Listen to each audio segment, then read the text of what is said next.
Nigel, have you any fresh injury concerns or returning players for the game? No, we're as we were, so yeah, no problems. No problems.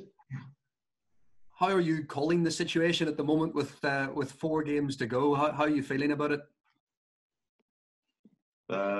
Same as it was before. We know what we've got to do. We've got to win enough points ourselves, and so it's about keeping that sort of focus. I'm not really wasting any energy in thinking or discussing anything else. It's what we do ourselves, and that's the important thing. Yeah.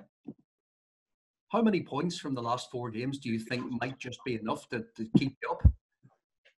No idea. I don't know. We just prepare for this game, try and win it, and then we'll prepare for the next game and try and win that. Who knows? I think it's very difficult to predict. I think that's more your bag to start doing, to talk about what people need. All we're doing is concentrating on our own fixtures, and clearly for us, the last few games for us have not been particularly productive, but it was good to get a win against Norwich, which always helps. You know, it's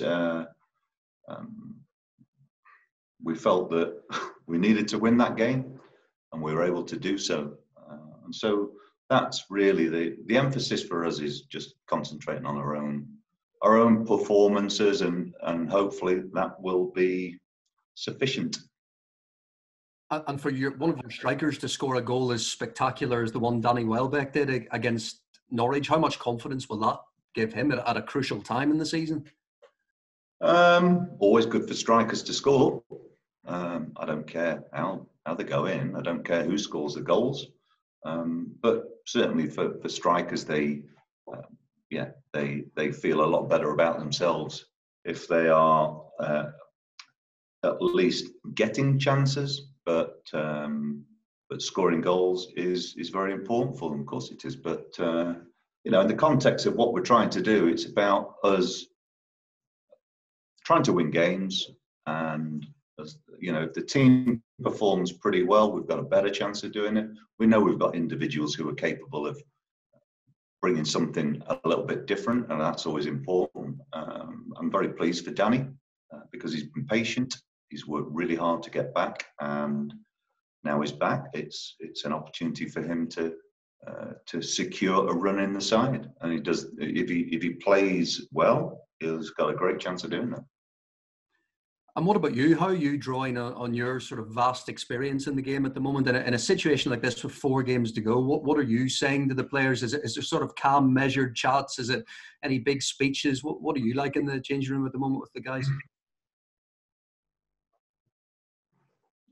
I think it's about trying to sense what is required.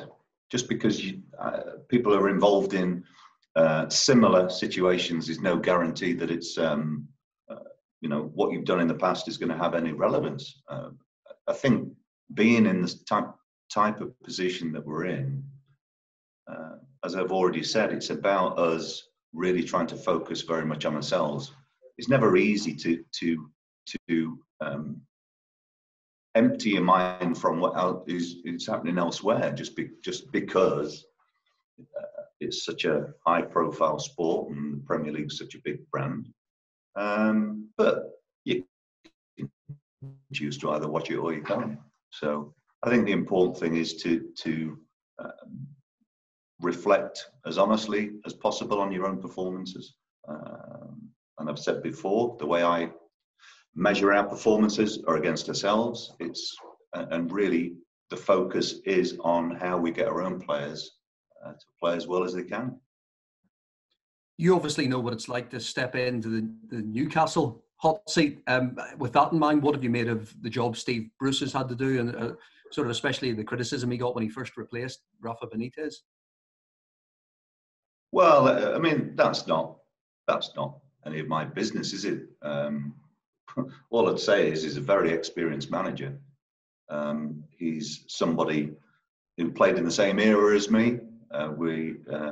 He's been successful for sure, and the Newcastle job is not an easy one to be a success in. So Steve will have approached it in a very calm manner. I'm sure he's a lot of the time he's very quietly spoken, but he's a very strong personality, and like I say, he's in that job, and it's a job he cares a lot about, for sure. So the speculation that surrounds us all when we're in managerial or head coach positions is something that is a part of the game. You've got to deal with it. You've got to deal with the speculation. But the most important thing is to just concentrate on your own situation. Outside of that, there's not a great deal that you can do. I think they've had some decent results. I mean, obviously, the other night is a difficult night, but the expectations at Newcastle are high. Of course they are, and but he's such an experienced man. He'll be working in the same way, and that is to finish the season as strongly as possible. FIFA has taken full control of all things VAR from this week. How do you think this will impact on the Premier League's approach to the technology? Well, I don't know, because I don't know what the details are of what that means. But let's be honest, it's their job to. So it's a bit of a puzzle to me why it's not been the case before. As the governing body, you'd have thought that they would set the precedent anyway. But yeah, I mean, I don't know at the moment is the honest answer. I don't know how it's going to affect how it's utilised. I mean, in my short time in Belgium, we had VAR in the playoff twos in the second league. It was the clarity was a lot more there than it's been here, for sure. So let's see what they come up with. Let's see whether it's workable, and let's see how we adapt to it, because I suppose that should simplify things somewhat. Yeah, hi Nigel, Sam from PLP. Can I just go back to Danny and the impact that he's had since coming back into the side? He's had to fight back so many times in his career. Does he embody the spirit that is required to stay up now in the Premier League? It helps if somebody has a tenacity to get back and to play his part. It's been a frustrating time for him, for sure. But I mean, your words are. I mean, I'm not saying that. What I'm saying is, I look at my players in the same way, and that is, I know that we've got some good players here. I want them to be fit and available, and he is. And performances keep players in the side, or it means that they aren't in the side. So for me, the other day, I think Danny's performance was very good. Of course, the goal adds to that somewhat. It's a front three that seems to work quite well with Sarr, Welbeck, and Deeney up front. Do you sometimes look back at that and think, I wish I could have had that throughout other parts of the season as well? Because it is quite. No, because I'm not somebody who wishes for things that aren't possible. I'm a pragmatic, realistic man. I'm not somebody who thinks like that. No, that's a pie in the sky sort of mentality, isn't it? I think what you've got to do is deal with the reality of any situation that you're confronted with. So you've got to remember that you need all those players to be at their best, for them to be as effective as you suggested it could be, but it doesn't really work in that fashion. My view is that I always want as many players available as possible. Then it means that it's preferential to have selection issues that are down to me to make decisions, rather than not having players available because they're either injured or suspended, such like. So for me, it's always about having as many players available as possible, and then trying to utilise them in the best way. And people's opinions won't always be the same as mine, but I work with players every day, and I see where they're at. And it's just important that we have a collective mentality in which that when players are called upon to contribute to the side, whether that be playing every game, whether it be coming on as sub, whether it be playing one game, not playing the next, my expectations are the same, and that is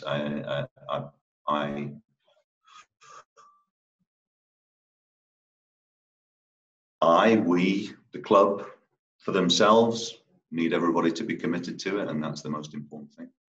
And in terms of those players, what would you say are the key attributes into overcoming a relegation battle? Playing as well as you can. Hey, look, you've got to have a bit of, you've got to have some calmness. You've got to be able to play the games and not necessarily get involved in all the build-up that inevitably surrounds important games. Points that you drop at the start of the season are as relevant as the points that you drop at the end of it, but it never feels like that because of how it's framed. But what we've got to do is still try and detach ourselves from the picture that's out there in the world of media and for the fans, and we've got to just be able to deliver performances which enable us to pick enough points. So outside of that, I don't have a lot to say on it, to be fair. Thank you very much. No problem. Nigel, it was a vital win on Tuesday night against Norwich. I just wonder how much you feel that's changed the picture, but I guess in terms of things you can control, how has it changed the feeling inside the club? Well, I presume you've listened to all I've said so far, so I would suggest that the answer is revealed in that. It's whenever you win a game, I think it's bound to bring some positive aspects. But we know our situation. We know that we're in a difficult situation. Teams are fighting for their lives. We've got to make sure that our own performances, give us the best chance of winning games. And really, that's the bottom line. We can do as well as our capabilities are, but it's about us being able to play as close to our max as possible. And however people perceive it, the external pressures on players at a time like this are pretty big. And so how I judge performances will be slightly different to how other people do. But we know that so far since the restart, we've found it difficult. The atmosphere or the circumstances which surround match days now are very, very different. But it was just important for us to win the other day, and we achieved that. And now we're looking at the next game. And outside of that, there is not a lot else going on. It's trying to have a simplistic view on how we go about, in a very rational way, trying to get the best out of our players. You haven't had a clean sheet so far since the restart. How do you assess the performance of your backline and the foundation you have there at the back at the moment? It's not about the backline. When we've kept clean sheets, we've been really good as a team defending. And when we've scored goals, it's because we've been a very effective side as an offensive force. So, yeah, I don't look at it like that. It's we've had, for a team in our own position, a high number of clean sheets. What we haven't done throughout the season is scored often enough or combine the two things. Of course I would prefer to get more clean sheets, but It's to do that. The team has to function really well collectively, and likewise to create and score chances, you need the same thing. So again, if you want to talk about those things, you can, but in my world, I don't talk about it like that. And just finally from me, Nigel, Troy Deeney, he's not scored since the restart, and I know his game is about more than just goals, but how do you assess his performances so far and what he's offering the team? Well, he knows what I think because I've told him about that, and I always give honest feedback to players. And but he's somebody who's very much up for the fight. He's a big player for us, and his contribution here on in, I know, and has been all season. I mean, when he's played, we've had a much better chance of winning games. We know that. The statistics will bear that out. And like I say, it's more about now him being a part of a side which is capable of winning games. So, you know, I'm not really too bothered about talking about individuals' form in this sort of a forum. It's not about that. Players are selected to contribute their strengths, and you know, he's kept in the side, and I like it. I expect him, like I do every player, to do whatever they can to make the team function in a more positive way, and that's how it is.